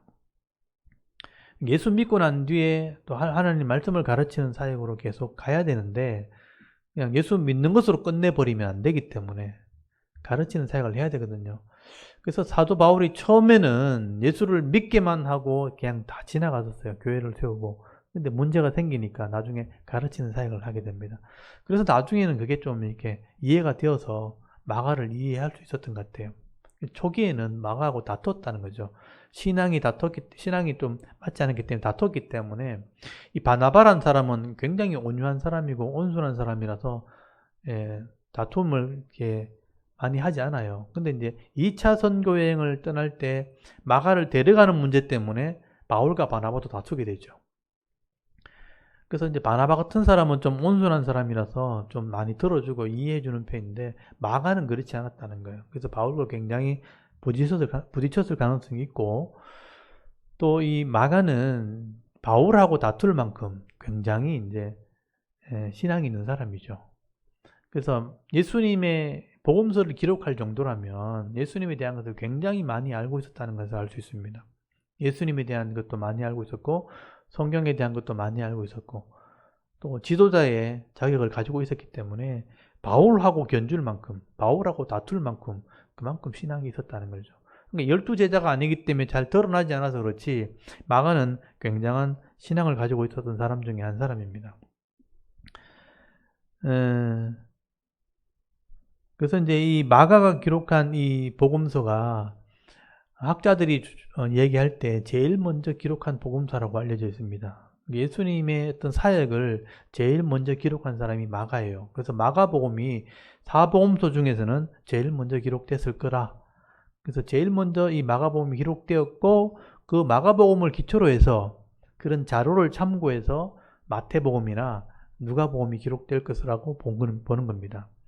그래서 마가복음이 먼저 기록되고, 마태복음, 누가복음, 그리고 요한복음은 제일 나중에 기록됐을 거로 추정을 합니다. 그래서 이제 이 마가복음은 마태복음의 내용에 거의 같은 내용이 많이 기록되어 있고요. 그래서 이제 학자들의 의견에 의하면 마태복음의 거의 90% 같은 내용이 마가복음에 기록되어 있다고 봅니다. 그리고 마태는 우리가 지난번에 배웠지만 유대인들을 설득하기 위해서, 유대인들이 예수를 믿게 하려고, 예수님은 유대인의 왕으로 오신 분이고 또 메시아로 오셨다는 것을 증거하려고 마태복음을 기록하게 되죠. 근데 마가는 유대인들에게 또 기록한 게 아니고 이방인과 모든 사람이 볼 수 있도록 기록을 하게 돼요. 그래서 모든 사람이 예수님에 대한 복음에 대한 내용을 알게 하려고 사실은 기록한 겁니다. 목적은 유대인이든 이방인이든 예수님의 복음을 알게 하려고 사실은 이 마가복음을 기록하게 된 거예요. 근데 이제 마가복음의 특징 중에 하나가 뭐냐 하면 예수님의 사역 중심으로 기록되어 있다는 거예요. 그래서 예수님의 출생 기사가 나오지 않아요. 마태복음에는 예수님이 어떻게 출생했다는 게 나오죠. 마리아가 임신해가지고 출생하게 되었고, 또 누가복음에도 동방박사는 마태복음에 나오죠. 마태복음 동방박사 경배하는 내용이 마태복음 기록되어 있고, 누가복음에는 목자들이 천사들을 통해서 말구유에 예수님이 태어나게 될 것을 기록한 게 누가복음의 탄생 기사거든요. 그러니까 마태복음과 누가복음에는 예수님의 탄생 기사가 기록되어 있는데 마가복음에는 기록되어 있지 않아요. 그러니까 예수님이 어떻게 태어나셨는지 그렇게 중요하지 않았다고 본 거예요. 그리고 어릴 때 모습도 없고, 이 마가복음의 시작이 뭐냐 하면 예수님의 복음입니다. 예수 그리스도의 복음의 시작이라. 그래서 예수님은 복음을 전하러 오셨다라고 시작하는 게 첫 마디가 그거였어요. 그래서 여러분 마가복음 1장 1절 한번 보세요. 마가복음 1장 1절에 보면 하나님의 아들 예수 그리스도의 복음의 시작이라고 돼 있죠. 그러니까 마가가 기록하는 그 목적은 복음이라는 게 핵심인 거죠. 복음의 시작이다. 예수님은 이 복음을 전하러 왔다. 이 복음이란 말은 말 그대로 이렇게 얘기하면 복된 소리거든요. 복복자의 소리음자니까 기쁜 소식 이런 뜻입니다. 보통 이게 이 복음이란 헬라어의 단어가 원래 나온 의미가 뭐냐면요, 전쟁했을 때, 전쟁터에서 승리했을 때 사람들이 우리가 승리했다는 걸 이렇게 나라에 알려야 되잖아요. 그럼 사람을 보낸단 말이에요. 그 사람이 승리의 소식을 들고 막 쫓아옵니다. 군대가 오기 전에 미리 가서 이제 저 소식을 전하는 거죠. 그래서 그 사람이 달려가지고 자기 나라에 가서 마을에 가가지고 왕에게 가가지고 우리가 이겼다 소식을 전하죠. 그 소식을 전하는 것을 복음이라 그래요. 우리가 이겼다, 승리했다, 기쁜 소식이죠. 그래서 복된 소식, 좋은 소식, 기쁜 소식을 복음이라 그럽니다. 근데 죄인들에게 가장 큰 기쁜 소식이 뭐냐면 죄에서 구원받았다는 거거든요. 그래서 예수님은 죄의 문제를 해결하고 오셨고 그 죄 문제를 해결했다는 것을 전하고 가르치기 위해서 오셨다. 그래서 마가는 그게 핵심이라는 거예요. 예수님은 복음을, 죄 문제를 해결했다는 것을 알리러 예수님 오셨다. 그리고 그 사역을 하셨다 하는 것을 전하게 됩니다. 그래서 모든 사람들에게 우리 복음을 전하신 분이 예수님이다 하는 것을 알리기 위해서 첫 시작이 복음의 시작이에요. 그래서 예수님 공생애부터 나오죠. 공생애 세례 받으시는 것부터 시작해서 전하는, 세례 요한이 예수님을 예비했고 예수님 세례 받고 복음을 전하셨다. 그리고 그 소식을 들은 그 당시 사람들이 몰려들었는데 큰 무리들이 몰려들었다. 그 사람들이 예수님을 따라다녔다. 그 얘기를 계속하게 되죠. 이게 이제 첫 번째 핵심이고요. 두 번째가 뭐냐면 그 속에 있는 제자들이에요. 제자들. 근데 그 복음의 소식을 제대로 알아들은 사람이 누구냐? 제자들이었다는 거죠. 근데 제자들도 그 당시에는 잘 못 알아들었어요. 그래서 이 마가는 제자가 아니잖아요. 12제자가 아닌데 이 12제자가 아닌 상태에서 제자들을 보니까 예수님을 3년 동안 따라다니는 사람이 12제자거든요. 근데 마가가 볼 때는 제대로 못 알아들은 거죠. 그래서 제대로 알아듣지도 못하면서 예수님한테 맨날 뭐를 개이고, 너희들이 믿음이 이거밖에 안 되느냐? 왜 이렇게 믿음이 적으냐? 아직도 깨닫지 못했느냐? 맨날 가르쳐주면 엉뚱한 생각하고 딴 생각하고 또 딴 말하고 따라다니다가 결국에는 마지막에 성령을 통해서 예수님을 알게 되었다. 제자가 되었다. 그 마지막에 그런 얘기를 하거든요. 그러니까 제자가 되려면 어떻게 해야 되는가 하는 게 또 하나의 핵심인 거죠. 그래서 이 마가복음에는 두 가지 핵심이 있다고 보면 돼요. 예수님은 복음을 전하러 오신 분이다. 그리고 이 복음을 제대로 전하는 제자가 어떤 사람이냐. 제자는 어떻게 하면 진짜 제자가 될 수 있는가. 제자는 어떤 사람인가 하는 것을 기록했다고 보시면 됩니다. 그래서 마가복음의 핵심은 두 가지라고 보시면 되겠죠. 그래서 이제 이 마가복음에는 다른 복음서와 좀 차이 나는 게 예수님은 처음부터 복음을 전하셨고 제자들은 잘 알아듣지 못했다. 그게 핵심이에요. 그래서 계속 제자들이 알아듣지 못했고요. 깨어있지 못했다. 그래서 이제 마가복음에만 나오는 다른 내용은 거의 마태복음과 똑같아요. 거의 비슷한 내용이고 마가복음에만 나오는 게 특별한 게 있습니다. 그게 이제 제자들이 깨닫지 못했다 하는 것을 기록을 하게 되는데 그게 특징 중에 하나가 문지기에 대한 비유예요. 문지기가 뭐냐면 주인이 곧 온다 하고 모든 것을 맡기고 떠났다는 거죠. 근데 올 때까지 깨어있으라 그랬다는 거예요. 근데 깨어있지 못하면 제자가 안 되는 거죠. 근데 그 당시 제자들은 깨어있지 못했다. 깨어있는 제자가 아무도 없었다 하는 게 문지기 비유입니다. 그게 마가복음 제일 마지막에 나와요. 십자가 사역할 때. 그래서 이 문지기 비유를 통해서 마가복음 전체의 제자들은 깨어있지 못한 자들이었다. 그렇지만 성령을 통해서 깨닫게 되었을 때 진정한 제자가 되었다. 그래서 진짜 제자는 어떤 사람인지를 그런 식으로 표현하게 되는 거예요. 그래서 이거를 이제 마가복음의 제자도라고 말합니다. 마가복음의 제자도.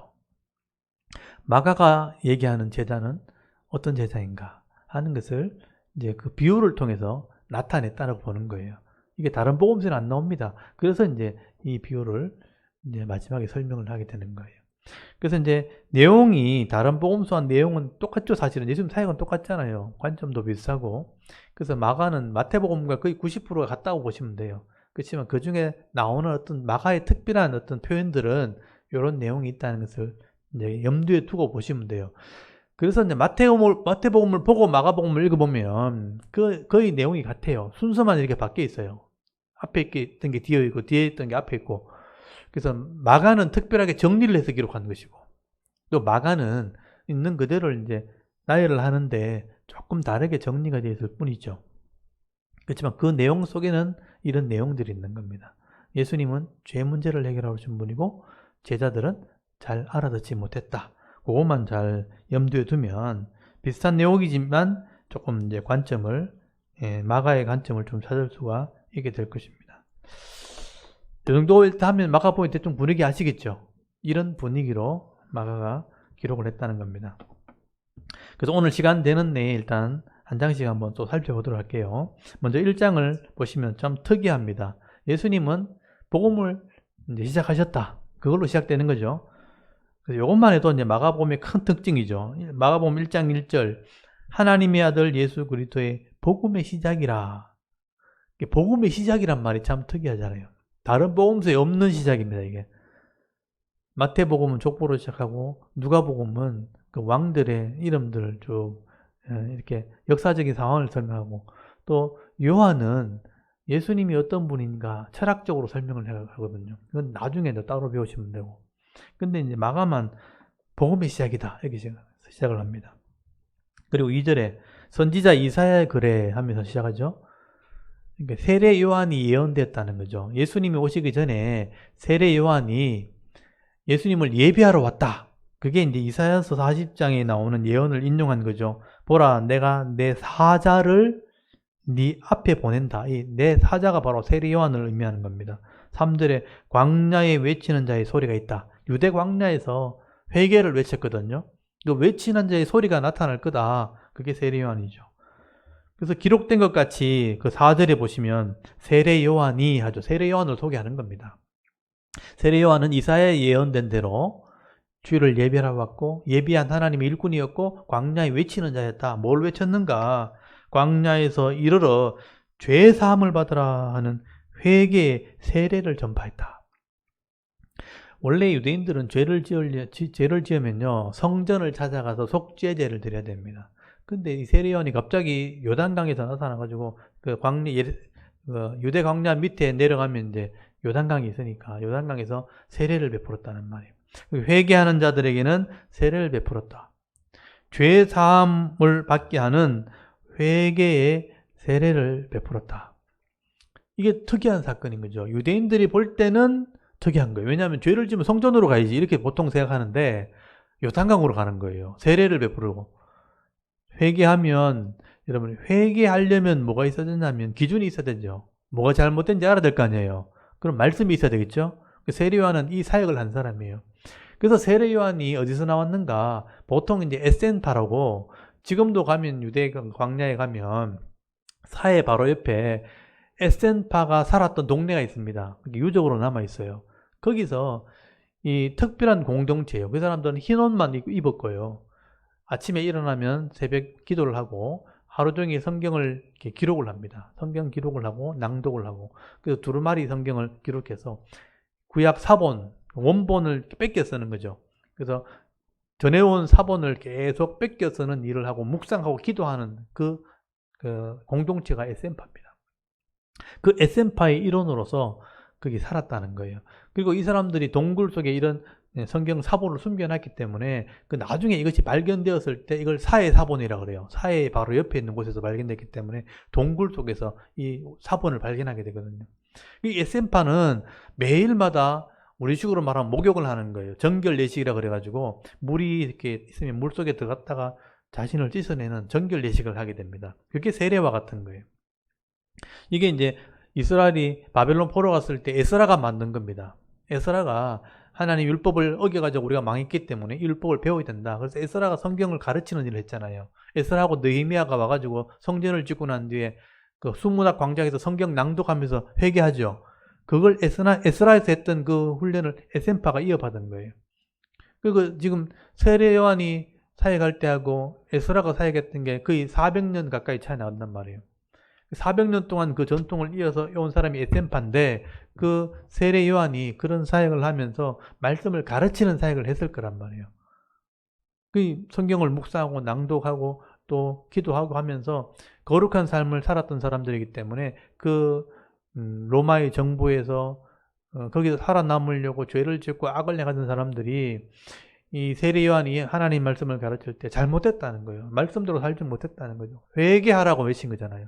그러니까 말씀이 있기 때문에 회개한 거거든요. 그래서 회개하면 증거로 씻어주는 거예요. 그게 세례입니다. 그래서 회개하는 삶을 살아라.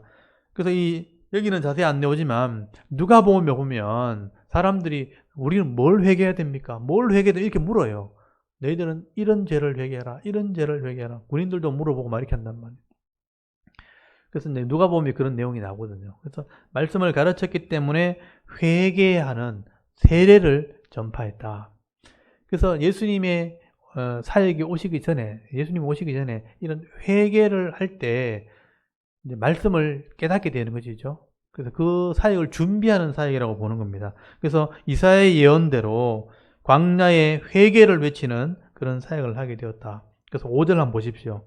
온 유대 지방이니까 그 예루살렘 근처를 유대 지방이라고 그래요. 유대 광야. 그리고 예루살렘 중심으로 사람들이 다 나왔다고 돼 있고 자기 죄를 자복했다고 돼 있죠. 말씀을 가르쳤으니까 자복을 한 거예요. 요단강가에서 그에게 세례를 받다. 회개했으니까 씻어주는 거예요. 그게 세례입니다. 물에 들어갔다 나오는 거죠. 그러니까 죄의 모습은 죽었고 새로운 모습으로 거듭났다. 이 정결 예식은 이 사람 매일마다 하는 겁니다. 그래서 이 사람들은 세례를 받게 되었죠. 그리고 6절에 요한은 낙타투도를 입었다. 선지자 같은 모습을 하고 있었다. 이런 말입니다. 그리고 7절에 그가 전파에 이르되 나보다 능력 많으신 이가 내 뒤에 오시나니 나는 굽혀 그의 신발끈을 풀기도 감당하지 못하겠노라. 예수님이 이렇게 세례 요한이 이렇게 회개를 외치면서 늘 하는 말이 뭐냐면 나보다 능력 있는 분이 앞으로 진짜 오실 거다. 이 말은 메시아가 온다는 뜻이에요. 그래서 8절에 보시면 나는 너희를 물로 이렇게 씻어주는 세례를 베풀지만 그는 너희에게 성령으로 세례를 베푸게 될 거다. 성령으로 세례 베푸는 것은 거듭나는 것을 얘기하는 겁니다. 여기 앞에 나오는 세례는 회개를 상징하는 거죠. 죄를 짓고 회개하고 용서받는 것 정도라면 예수님이 하는 것은 거듭나는 겁니다. 죄인이 하나님 백성 되는 거예요. 나는 회개를 외칠 뿐이지만 예수님은 거듭나게 하시는 분이다. 그 얘기예요. 예수님이 진짜 메시아다, 우리를 죄에서 구원하실 분이다 하는 그분을 나는 지금 예비하러 왔다, 내 뒤에 오실 분이 있다, 이렇게 얘기한 거죠. 그리고 9절에 예수님이 이제 갈릴리에서 사역하시다가 내려오십니다. 그러니까 예수님이 출생하셔가지고 여기 뭐 나사렛에 가셔서 설교하시고 가버나움 갈릴리 해변에서 설교하시잖아요. 이제 그런 이제 사역을 이제 하시게 되는데, 예수님이 주로 살았던 지역이 갈릴리, 나사렛과 갈릴리입니다. 그래서 여기는 이제 일단 출생하시고 뭐 자라는 과정은 다 생략됐잖아요. 그리고 때가 되었기 때문에 이제 공생을 시작하러 오신 거거든요. 그게 이제 9절부터가 이제 예수님 공생애를 말하는 거죠. 그래서 예수님이 갈릴리에서 또 나사렛으로부터 와서 요단강에서 요한에게 세례를 받으시고, 이 세례 받으시는 것 때문에 공생애가 시작된 거거든요. 그래서 마태복음에는 예수님이 어떻게 내가 세례를 받아야 되는데 예수님이 세례를 받는다 합니까? 하니까 네가 이래 해야 나와 함께 일하게 되는 거다. 그래서 예수님 세례를 받잖아요. 그래서 여기 보면 성령이 비둘기같이 임하시고 하늘에서 소리가 나서 내 사랑하는 아들이다 하는 것을 선포하시게 되죠. 이게 공생의 시작입니다. 그리고 12절에 성령이 예수를 광야로 몰아내셨다. 광야에서 40일을 계시면서 사탄에게 시험 받으시며 덜짓음과 함께 계시니 천사들이 수종들었다. 근데 세 가지 시험 받았잖아요. 근데 내용이 기록되어 있지 않아요. 광야로 가셨다, 40일 금식하셨다, 그리고 사탄에게 시험 받았다까지 얘기했죠. 근데 내용은 생략되어 있어요. 중요하지 않다는 거예요. 근데 마태복음엔 다 기록되어 있죠. 근데 마가가 볼 때는 이런 게 중요하지 않은 거죠. 뭐가 중요하냐면 예수님의 사역이에요. 세례 요한은 준비했고 예수님은 세례 받았고 공생애가 시작되었는데, 광야에서 시험 받으시고 난 뒤에 그 다음에 14절부터 이제 사역이 시작되는 거죠. 세례 요한은 이제 끝났으니까 잡혔고 갈릴리에 오셔서 하나님 복음을 전파해요. 이제 세례는 요단강에서 받았지만 실제 사역한 곳은 갈릴리잖아요. 그래서 이제 14절부터는 예수님의 공생의 시작입니다. 갈릴리에 오셔서 복음을 전파했다 나오죠. 복음이죠, 복음. 아까 복음의 시작이라고 됐잖아요. 1장 1절에. 이제 여기서부터 갈릴리에서 복음을, 기쁜 소식을 전파했다, 가르쳤다. 15절에 보니까 이러시되 때가 찼고 하나님의 나라가 가까웠으니 회개하고 복음을 믿으라. 여기도 복음이죠. 회개하고는 말씀을 가르쳤다는 게 전제가 되는 거죠. 회개하고 복음이 뭐예요? 기쁜 소식이죠. 뭐가 기쁜 소식이에요? 죄인이 구원받게 되었다는 거예요. 죄인이 구원받았다는 것을 믿으라. 죄사함이죠, 죄사함. 예수님은 죄사함을 주려고 왔다는 거죠. 그 얘기를 이제 앞으로 계속하게 되는 겁니다.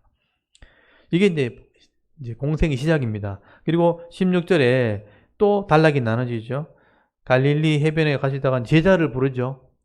지금 1장도 끝나기 전에 공생이 시작하시고 복음 전파하시고 제자까지 부르죠. 시몬, 안드레 형제를 불렀습니다. 나를 따라오라 그랬어요.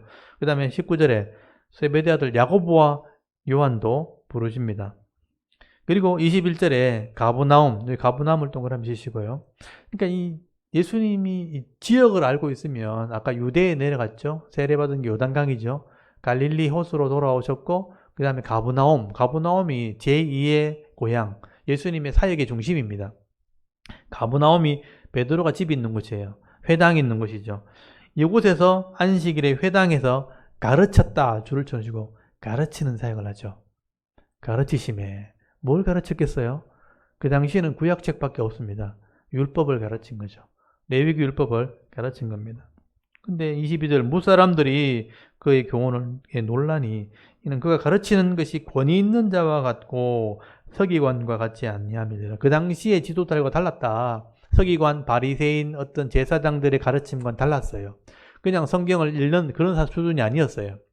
율법을 해석을 하는 거예요. 해석을 하고 의미를 전달해 주고요. 그리고 이 말씀이 행해질 때 어떻게 복이 임하는지를 보여주는 거예요. 그게 고치는 사역입니다. 병자들이 낫습니다. 귀신이 쫓겨납니다. 이게 말씀의 실제 파워, 능력이에요. 말씀이 들어가면 죄가 없어지고 죄가 없어지면 원래대로 회복되도록 되어 있어요. 그 사역을 가르치는 거죠. 22절 무사람이 그의 교훈에 논란이 이는 그가 가르치는 것이 권위 있는 자와 같고 서기관과 같지 아니함일래라. 마침 그들의 회당에 더러운 귀신 들린 사람이 있어 소리 질러 이르되 나사렛 예수여 우리가 당신과 무슨 상관이 있나이까? 우리를 멸하러 왔나이까? 여기 잘 보세요. 나는 당신이 누군지를 아노니 하나님의 거룩한 자입니다. 이 귀신은 아는 거예요. 나는 당신이 누군지 압니다. 거룩한 자 아닙니까? 이 말은 하나님의 아들이죠. 다 안다는 거예요. 근데 때가 안 됐는데 왜 안느냐는 거죠. 그러니까 예수님이 말씀을 가르치게 되면 귀신이 드러납니다. 그 속에 있는 귀신이 나가게 되는 거죠. 그래서 25절 예수께서 꾸짖어 이르시되 잠잠하고 그 사람에게서 나오라 하시니 더러운 귀신이 그 사람에게 경련을 끼고 큰 소리를 지르며 나오는지라. 이게 나은 거잖아요. 그 사람 입장에 나은 거죠. 그러니까 말씀을 가르쳤죠. 의미를 설명했죠. 말씀을 깨닫게 하니까 그 사람 들은 사람이 인식을 하겠죠. 아, 내가 잘못되었구나. 죄인으로 살았구나. 귀신이 있는지도 몰랐는데 죄인으로 살았구나. 내가 잘못되었구나. 회개하게 되니까 귀신이 드러나는 거예요. 그래서 귀신에게 명령하니까 나가게 되니까 낫게 되는 겁니다. 고쳐지는 거죠. 27절 다 놀라 서로 물어 이르되 이는 어찌미냐 권위 있는 새 교훈이로다. 더러운 귀신들에게 명령한 적 순종하노다 하더라. 예수의 소문이 온 갈릴리 사방에 퍼지니 여기 줄을 쳐놓으세요. 소문이 나기 시작합니다. 어떤 소문이 날까요? 예수님이 귀신을 쫓아냈다더라. 이게 소문이 나는 거예요. 말씀을 가르쳤다는 소문 안 납니다. 예수님이 기적을 일으켰더라. 이게 소문 나는 거예요. 실제 예수님이 했는 일은 잘 드러나지 않아요. 왜냐하면 오랜 시간 이렇게 하시는 사역이기 때문에. 가르치는 건 오랫동안 하는 거예요. 근데 그게 인식이 되어지면 결과가 나오는데요. 그거는 시간이 걸려야 돼요. 빨리 알아들어야 되기 때문에 알아듣지 못하거든요. 여러분, 예수님이 오시기 전에 서기관 바리새인이 성경 가르쳤다고 돼 있잖아요. 맞죠? 그럼 계속 들었잖아요, 성경을. 이거 들어도 아무런 변화가 없었단 말이에요. 근데 예수님이 오시고 나서 말씀의 의미를 가르치고 깨닫게 되어질 때는 이런 증상이 나타났죠. 그래서 이제 똑같이 들었기 때문에 가르치는 사역은 잘 소문이 안 나요. 왜냐하면 계속 그래 왔기 때문에. 근데 예수님이 정상은 드러났기 때문에 이건 소문이 나는 거예요. 병이 나왔다더라. 귀신이 나왔다더라. 이게 소문 나는 거죠. 근데 사람들은 소문 듣고 오잖아요. 문제가 있는 사람들은 그 소문 듣고 이 문제 해결하러 왔는데 실제로 와서 해야 되는 게 뭐냐면 하나님 말씀을 알아들어야 깨닫는 거죠. 이 사역을 계속하는 겁니다. 그래서 소문이 났다는 것과 사방에 퍼졌다. 그래서 이때부터 많은 사람이 예수님께 몰려오기 시작합니다. 그리고 29절에 회당에서 나와 곧 야고보와 요한과 함께 시몬과 안드레 집에 들어가니 회당 바로 앞이 베드로 집입니다. 지금도 그게 남아있어요. 베드로 집이 있고 회당도 남아있습니다. 회당 문 딱 나오면 집 한 칸만 지나가면 되니까 1분이면 베드로 집이 나와요. 쪼르륵 걸으면 바로 베드로 집이에요. 거기 들어갔는데 베드로의 장모가 병이 드는 거죠. 그래서 그 열병을 낫게 하시는, 병을 고치는 기적을 행하시게 됩니다. 그리고 32절 또 소문이 나니까 저물 때, 해질 때에 모든 병자, 여기도 줄을 쳐놓으세요. 모든 병자, 각가지 병자죠. 귀신 들린 자들이 예수께 데려오니 온 동네가 그 문 앞에 모였더라. 지금 예수님 사역하자마자 온 동네 사람이 다 모인 거예요. 병자들이 다 온 거예요.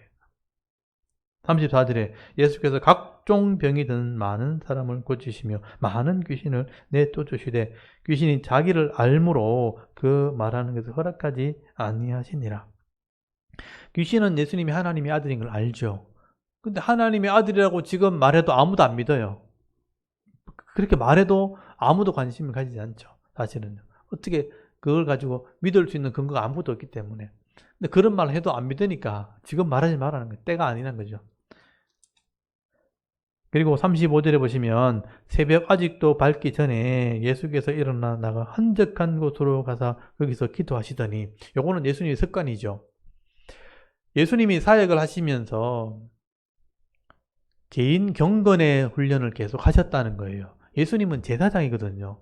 여러분, 제사장은 성소를 섬길 때 보면 아침 저녁으로 거기 향을 피워야 되고 또 등불을 켜야 됩니다. 관리를 해야 됩니다. 그리고 일주일마다 한 번씩 떡을 갈아줘야 돼요. 그게 제사장의 사역이에요. 이 제사장의 성실함이고 제사장의 경건의 훈련입니다. 그리고 매일 아침 저녁으로 번제를 드리거든요. 예배를 드린단 말이에요. 그게 백성들을 위한 예배예요. 그러니까 번제라는 건 뭐냐면 헌신하는 예배거든요. 하나님께 늘 드리는 예배를 드리는 거예요. 그러니까 백성들이 죄를 지으면 속죄제를 드리게 되는 거예요. 그래서 백성들이 감사할 일이 있어 화목제 가져오면 화목제사를 드리게 되는 거죠. 제사장은 늘 하는 거는 뭐냐면 번제예요. 하나님께 늘 예배를 드리는 삶을 살아야 될 사람이 제사장인데 예수님도 제사장이니까 늘 기도하는 삶을 하셨다는 거예요. 그래서 새벽 미명이죠. 밝기 전이니까 예수님께서 한적한 곳에 기도하셨다는 것은 예배 드렸다고 저는 해석을 합니다. 기도하기 위해서 일어나신 게 아니고 예배 드리기 위해서 일어나신 거예요. 예배 드리는 거 안에 기도가 있죠. 왜냐하면 향을 피우는 것 자체가 기도한다는 의미예요. 제사장이 향을 피우죠. 향은 성도의 기도입니다. 불을 밝히는 것도 말씀을 깨닫는 성령을 상징하는 것이고 떡을 갈아 놓는 것도 말씀을 의미하는 거예요. 예수님은 매일마다 이런 제사장의 사역을 감당하신 거죠. 예배를 드리시면서 기도하신 겁니다. 사역을 위해서 기도하셨을 거고 제자들을 위해서 기도하셨을 거고. 그리고 36절 시몬과 및 그와 함께 있는 자들이 예수의 뒤를 따라가 만나서 이르되 모든 사람이 주를 찾나이다. 제자들은 이제 신이 난 거죠. 왜냐하면 사람들이 몰려오기 시작하니까. 사람들이 오면 제일 먼저 뭘 찾겠어요? 예수님 어디 갔냐고. 병자 데리고 왔는데. 예수님 어디 갔습니까? 지금 아들이 병이 들었는데. 이렇게 된 거죠. 그럼 제자들은 그거밖에 안 보이는 거예요. 예수님 또 환자 왔습니다. 이렇게 된 거죠. 예수님 빨리 가셔야 되는데요. 말씀을 가르치고 이게 중요한 게 아니고 지금 환자 왔는데요. 이거밖에 없는 거죠. 38절에 이르되 우리가 다른 가까운 마을로 가자. 거기서도 전도하리니 내가 이를 위하여 왔노라 하시고. 예수님의 관심은 병자를 고치는 게 핵심이 아니죠. 도를 전하는 거죠. 이 도를 전한다는 말은 로고스, 말씀을 전하는 거예요. 이 도라고 써놨지만 실제로 로고스란 말이에요. 로고스란 말이 말씀이란 뜻이에요. 내가 말씀을 가르치러 왔다 이렇게 말씀하신 거예요. 다른 마을로 가자. 말씀을 가르치러 가야 된다. 전도하러 왔다. 내 말씀을 전하러 왔다. 가르치러 왔다. 내가 이를 위하여 왔다고 돼 있죠. 말씀을 가르치러 왔다. 39절 이 온 갈릴리에 다니시며 그들의 여러 회당에서 전도돼 있죠. 도, 말씀, 로고스를 가르치시고 또 귀신들을 내쫓았다. 사실 갈릴리 동네 결해봐야 지금 얼마 안 돼요. 사실은 마을이. 지금도 가봐도 얼마 안 큰데 그때는 더 적었겠죠. 근데 그 동네에 귀신이 든 사람이 얼마나 많은가 한번 보세요. 그러니까 시대가 악하니까 하나님 말씀을 모르고 다 타락해 있으니까 온데 다 그렇게 이제 쉽게 말하면 중독이 돼 있고 오염이 돼 있는 거예요. 예수님이 가서 불을 밝히듯이 오물을 치우듯이 그렇게 치운다는 개념이에요. 말씀을 가르치고 또 정결케 하고. 그러니까 귀신이 나갔다는 표현을 썼지만 잘못된 게 고쳐졌다고 보시면 돼요. 말씀을 가르치니까 회복되고 깨끗해지고 새로워졌다. 그 사역을 예수님이 하신 거죠. 그래서 실제로 드러나는 것은 병자가 낫게 드러나는 거지만 실제 예수님이 하신 일은 도를 가르치는 거죠. 그게 로고스, 말씀을 가르치는 사역입니다. 이런 말씀을 가르치면 고쳐집니다. 회복되는 거죠. 예수님은 이거 하러 왔다. 그래서 교회가 이걸 좀 인식했으면 좋겠다는 거예요. 성도들도 마찬가지고. 내가 고쳐지려면 말씀을 배워야 됩니다. 내 머릿속이 말씀으로 정리가 안 되면 절대로 옳은 삶이 나오지 않습니다. 옳은 말도 안 나오고 옳은 생각도 안 나옵니다. 그러니까 옛 욕심과 옛 습관을 가지고 있으면 맨 그거밖에 안 나오는 거예요. 그래서 하나님 말씀으로 내가 고쳐지지 않으면 절대로 바른 삶이 나올 수가 없습니다. 그래서 예수님이 하신 사역이 이거거든요. 제자들은 이게 안 보이죠. 환자 고치고 귀신 들린 사람 고치고 이거밖에 안 보이는 거죠. 그래서 이제 제자들과 예수님 사역이 여기서부터 지금 좀 달라지고 있죠. 예수님은 이거 하러 왔다, 복음 전하러 왔다 하고 도를 전하러 왔다도 있지만 말씀을 가르치러 왔다 하는 것을 인식을 하시면 돼요. 마가는요, 이걸 정확하게 기록하고 있다는 거 중요한 거예요. 그리고 40절에 보면 나병 환자가 낫게 되는, 이 마태는 나병 환자가 나은 게 제일 먼저 나오거든요. 기억하실지 모르겠지만 예수님 말씀을 팔복을 가르치고 말씀을 가르치고 나는데 율법 해석을 하는데 나병 환자를 제일 먼저 고치죠. 그 다음에 이제 이방인 백부장의 종을 고치고 이렇게 나오잖아요. 여기는 이제 많은 병자를 고쳤다 해놓고 난 뒤에 나병 환자가 나오죠. 죄를 상징하는 병이죠. 그를 41절 불쌍히 여기셔서 깨끗하게 하시고 내가 원하는 깨끗함을 받으라 하시고, 그리고 거기 44절에 보면 제사장에게 보내시면서 모세가 명한 대로 입증해라. 그러니까 나병의 정결 규례 있죠. 레위기 13장 14장에 나오잖아요. 나병의 정결 규례대로 예물을 바치고 정결 규례대로 집으로 돌아가라 이 말이에요. 나았다는 것을 입증받으면, 제사장이 입증받으면 회복되는 거죠. 제사장한테 가려면 성전을 가야 되는 거예요. 예루살렘 가야 돼요. 갈릴리잖아 지금 여기요. 제사한테 가서 예물을 바쳐가지고 입증받아라, 모세에게 명한 예물을 바치라 하는 것은, 제사장을 찾아가라는 것은 예루살렘 가라 이 말이죠. 그리고 45절에 그러나 그 사람이 나가서 이 일을 많이 전파하여 널리 퍼지게 하니 그러므로 예수께서 다시는 드러나게 동네에 들어가지 못하시고 오직 바깥 한적한 곳에 계셨으나 사방에서 사람들이 그에게로 나오더라. 그래서 이 1장의 특징이 뭐냐면요. 지금 이제 1장 이제 끝났어요. 근데 예수님이 이미 다 알려져 버렸고 사방에서 이제 몰려기 시작한 거죠. 2장부터 가면 어떻게 됐어요? 예수님 무리 가운데 다니는 거죠. 예수님이 복음을 전하시러 왔는데 지금 이 사람들이 무리를 지었죠. 그 무리를 지은 이유가 뭐냐면 소문 때문이에요. 무슨 소문이에요? 병자가 고쳐졌다. 내 문제 해결할 수 있다는 소문이에요. 이게 진짜 제자가 아니는 거예요. 그냥 사람이에요. 와, 저기 가면 능력이 나타난대. 뭐. 저기 가면 부자 된다는. 저기 가면 뭐 좋은 사람 만날 수 있어. 뭐 이렇게 소문을 듣고 오잖아요. 그래 온 사람들은 제자가 아니에요. 그냥 자기 이익을 얻으려고 온 사람들이에요. 그런 사람은 제자가 될 수 없다 하는 얘기를 마가가 하기 시작하는 거예요. 그래서 그 마가복음 핵심이 그거예요. 진짜 제자는 누군가? 말씀을 깨닫고 자기를 헌신할 수 있는 사람, 성령을 통해서 변화된 사람, 그 사람이 제자가 될 수 있는 거예요. 그게 제일 마지막 장에 나옵니다. 그래서 마가는 지금 예수님 사역을 계속 설명하잖아요. 복음, 말씀을 가르치는 거. 근데 제자들은 소문 듣고 왔어요. 사람들은 소문 듣고 왔어요. 거기서 시작하는 거죠. 거기서 시작하는데 그게 진전되지가 않아요. 그런 내용이 이제 마가복음입니다. 예수님 사역을 설명하면서 진짜 제자는 누군가 아시겠죠? 이제 그런 관점에서 이제 마가복음을 앞으로 보시게 될 겁니다. 그 관점을 다 가지시고 이제 마가복음을 계속 읽어가도록 하겠습니다. 오늘 여기까지 하도록 하겠습니다. 그래서 마가복음은 이게 다른 복음서 차이점이에요. 구분하시겠죠? 이제 깊이 있는 내용이니까 또 개인적으로 또 개인 한 번 더 1장을 묵상해 보십시오. 오늘 여기까지 하고 우리 다음 주에 만나도록 하겠습니다. 잠깐 우리 기도하고 마칠게요. 하나님 참 감사합니다. 오늘도 하루를